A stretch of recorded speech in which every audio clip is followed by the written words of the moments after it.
En guise de résumé du cours du mardi 16 mars 2021, nous avons abordé la définition de la spiritualité. À l'heure où l'on emploie justement des termes sans en mesurer la portée, il était important de commencer par le commencement.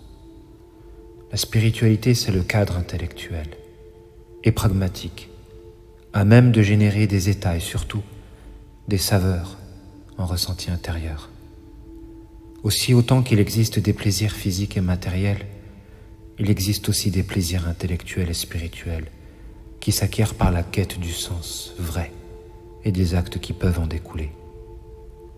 On parle donc de spiritualité à partir du moment où l'on purifie son cœur et l'on embellit son âme, ce qui se traduit par la beauté du comportement.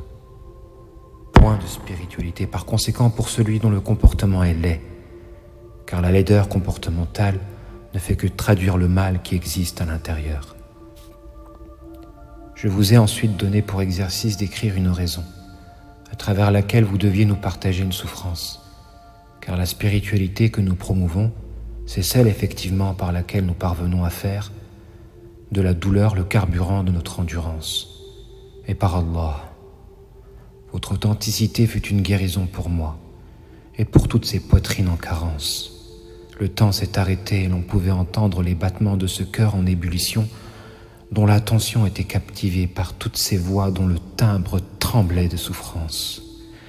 Je vous ai exposé ensuite la question à propos de l'état qui pouvait découler de l'écoute de toutes ces doléances et nous sommes arrivés à la conclusion que cet exercice développait notre compassion et faisait naître de nos poitrines de la miséricorde. Cette même miséricorde sans laquelle nous ne pouvons espérer gagner celle de celui par laquelle on rentre dans ce paradis éternel. Si l'authenticité nous rend miséricordieux les uns vis-à-vis des autres, alors c'est par cette dernière que nous pouvons gagner la miséricorde divine. Et ce malgré nos forfaits et nos manquements.